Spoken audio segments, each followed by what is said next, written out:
Dr. Gregory Jantz is a best-selling author of over 45 books and the founder of the Center A Place of Hope, voted a top 10 center for depression treatment in the U.S. As the pioneer of whole-person care, Dr. Jantz is known as the messenger of hope. Now the nation's expert on anxiety, depression, substance abuse, relationships, trauma, and PTSD, here is Dr. Gregory Jantz. Hi, welcome to Hope and Possibility. I'm Dr. Greg Jantz, and here we are. It's the season of... No, it's not the cold and flu season, but it is the anxiety virus season. My goodness, do we have such high anxiety everywhere. And we know that anxiety distorts reality. Anxiety causes us and gets a stronghold in our life and causes us at times to do things we rather regret oftentimes, or do things that keeps us in such a frozen place. Have you ever had the experience after having chronic stress and anxiety? You're looking at somebody right in their face and you go, I know their name, but it's not coming out. And it's somebody you know really well. So anxiety can cause us over time to have some memory issues, and things that would be normally easy become difficult. Like normally easy, decide what to wear for clothes, and you find yourself in a lot of indecision. Well, what's important, and I talk about it in the Anxiety Reset book. That's a nice size book. Talk about it, the different kinds of anxiety. And we should run through those today so we have an understanding, because we may see ourselves or a loved one. Anxiety, let me just say it, it's kind of like ice cream, comes in different flavors. Some that maybe is a little more manageable, and other anxieties that really get to that level where it feels like it's disabling us from functioning. It feels like a disability because it's so high I can't function. I can't think about anything over 1, 2. I can't remember what's the third thing I'm supposed to do because it paralyzes us. That's anxiety. All right, there's generalized anxiety disorder. I've got some notes here. I'm going to go through these quick, but we know that generalized anxiety disorder is the most common anxiety disorder out there. GAD, G-A-D. I have GAD. It's what's happened since the pandemic is anxiety has become the number one diagnosis above depression. So anxiety is at the top of our list.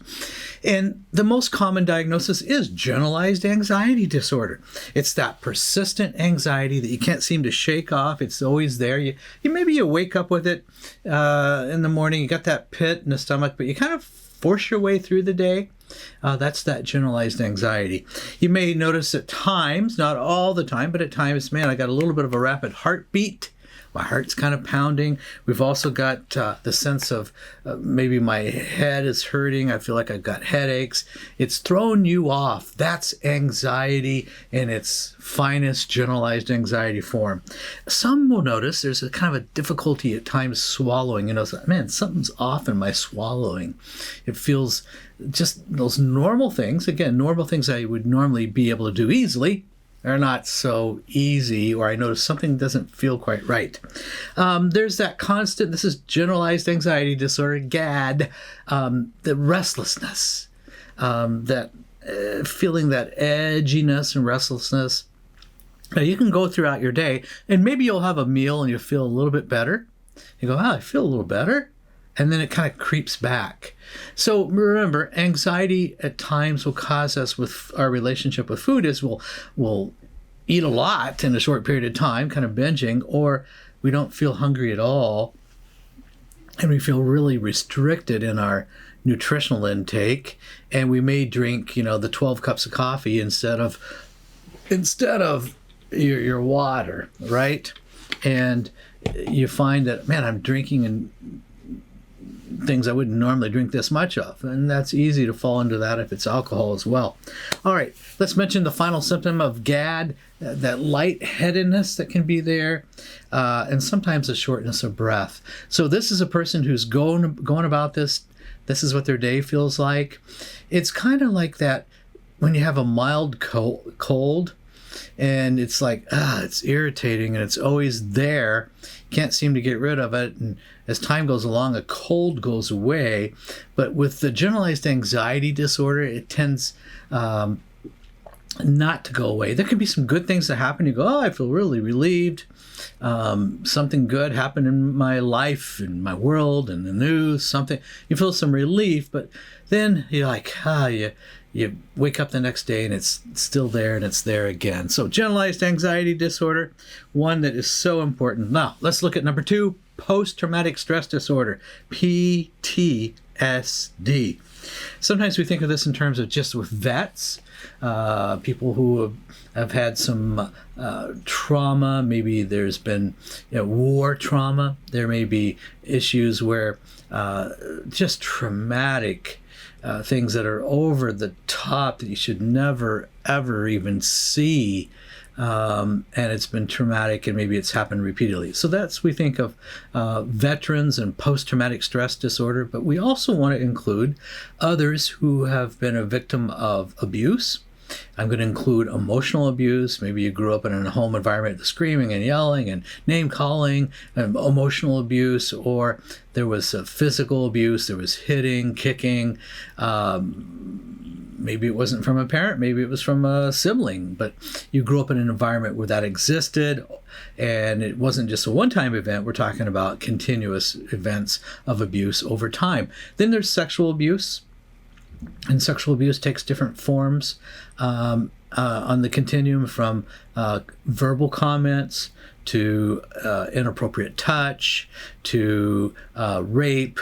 So it's on a continuum. It all has the same effect on a person, and repeatedly being sexualized and treated that way has quite an effect on a person's development of sense of self.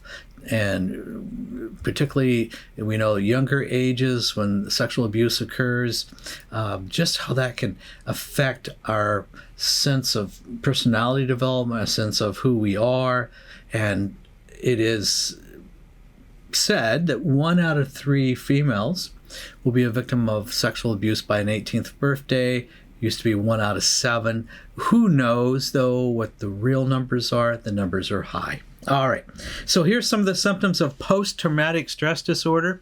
And post-traumatic stress disorder, look, here we have a person that has had trauma, and so you're going to avoid anything remotely connected with that trauma. You see a person that looks like your abuser, you start to get that racing heart, and you back off and back away. So that's what we see. We also know that you may have, it's very common to have nightmares, vivid memories. I'm going to say night terrors. Times you can recycle a period of just horrible, horrific dreams. And that's such that it causes you to really be afraid, maybe even of going to sleep. So that's a part of it. We also know there can be flashbacks. You can just be going about your day, and all of a sudden a memory comes to your mind, and it hits you, and you go, wow, what just happened to me? And it can be overwhelming and throw you off the rest of your day. We know too, got a note here, you feel emotionally isolated. You're on your own emotional island. You feel like, man, I really can't connect with others very well. You feel different. Maybe you feel shameful. You feel like, man, I don't really understand my emotions. Sometimes they surprise me. They can be fearful. Maybe I feel like I'm a raging volcano inside, and this anger is going to be released and something bad's going to happen. So that could be part of it. We know that chronic insomnia. I used to work in sleep research, and we know that insomnia, waking up during the night and going, I'm wide awake, but I was in a deep sleep, and your heart's pounding, so that can be a part of it as well. Really a period of just frequent wakefulness. You keep waking up, and I try to go to sleep, wake up. So a lot of sleep disturbances with post-traumatic stress disorder. All right, now you can constantly, here's a couple more, but you can constantly feel guarded, like I'm hypersensitive. Another word is hypervigilant. I'm just totally alert to anything. We have a kitten, or we have a cat And have you ever seen an animal when they're startled? You can just, everything's normal, but a little wind blows and they're alert. They're hypersensitive. And so that's what happens. You become very hypersensitive to stimuli around you. All right. That sense of feeling like I have to guard myself, nowhere or nobody is safe, can be another symptom of post-traumatic stress disorder. And finally, being easily irritated, annoyed, or angered, just easily set off. And sometimes those triggers, as they're oftentimes called, can really surprise you as well. So that's generalized anxiety disorder, post-traumatic stress disorder. This is just two of the different flavors of anxiety, and these are some of the most common ones that we're seeing right now. I do want to mention social anxiety, and social anxiety is a big one. It's a big issue right now. People coming out of the pandemic, they've been confined, so to speak, right? Isolated, and we're seeing that all the rules socially have changed. I see you. The question is, do I shake your hand? I certainly don't hug you. How close do I get to your physical space? All these questions that arise around social anxiety disorder. Kind of at the top of the list, followed by the GAD, Generalized Anxiety Disorder. Anxiety disorders, by the way, are highly treatable. By that I mean we really can get help for these. It's a whole person approach that's so important. We even do a nutrition analysis. We want to know if you have anxiety, what have you been putting in your mouth or not putting in your mouth? Have you been drinking your water, or are you on the 12 cups of coffee? We may be suffering from anxiety and just love a lot of the sweet and smooth food. Anxious people love the ice cream.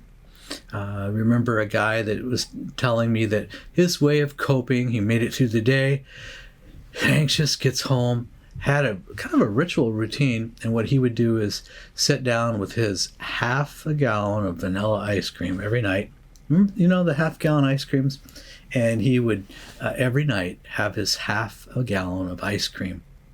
That was his nightly self-soothing ritual. And then he would feel like, I can breathe, and I can go to bed. I can go to sleep now. But that was his anxiety pill, so to speak. I did use the term anxiety virus, and we're living in a time, because I say virus because fear and anxiety has a ripple effect. If you walk into a room and another person's afraid and fearful, you feel it. You're absorbing fear. Kids who grow up in a fearful home, they're absorbing fear. And they're like a sponge. So think about if I'm struggling with fear, what do I need to take my sponge and drain it? What do I need to do? And a lot of times we're absorbing all the issues of the world. We're worrying about everything and more. We may be taking our devices and we're doom scrolling, and we're just over saturated with the negative. And that negative is pushing us to a place of despair. Now, despair is when I feel like I don't have any hope.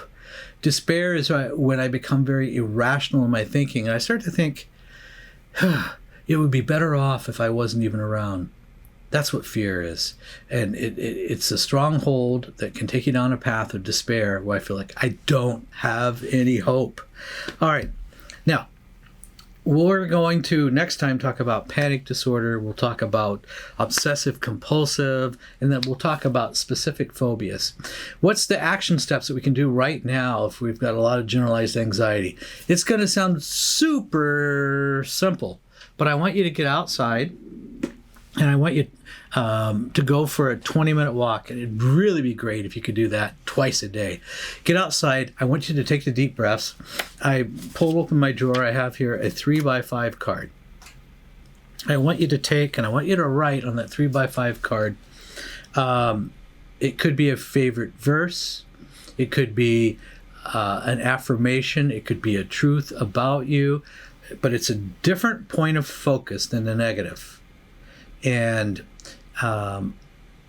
maybe I'll write down now, I have a sound mind.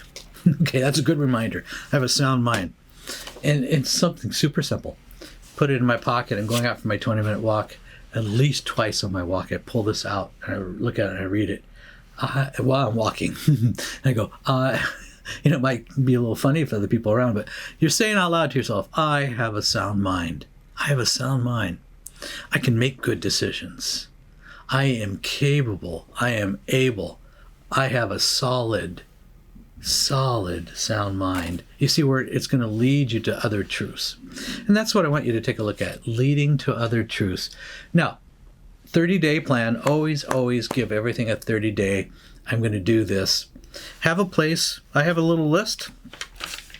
Every day I got my list. And I do it the old-fashioned way. I check it off each time I do it. At the end of the day, I have a lot more things checked off than not, and every day I rewrite my list. Boy, is that basic, but how powerful. You need a sense of accomplishment each day as you're beginning to address anxiety in your life. Now, we'll get into a little bit later medications, specifics with nutrients and vitamins and other things you can do, but I want you to get the truth in your mind, get outside, get moving, and get the water going. At least, it's a bare minimum, but get a liter of water in every day, 30-day plan. We're going to keep building and building upon this because it takes a little bit of time, but you'll be so glad, and it is so absolutely worth it to take these baby steps and work your way through the anxiety. Now, there's times where it's so intense, and it is I can't even move. I can't really go outside. I'm not functioning. I'm not eating unless somebody brings me some fast food. When we're at that place, that's when we say, okay, I need some outside help.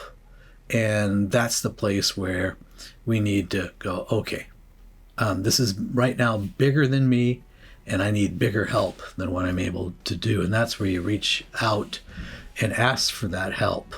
And that's what we do at a place of hope. Anxiety is one of the biggest things that we successfully care for day in and day out. It's part of what we believe there is hope for, anxiety and depression and addiction issues. So more to come, but we're going to work our way through. We're going to face anxiety and walk through it. And we're going to find that when we walk through it and we keep adding along the way different things, we're going to get through it.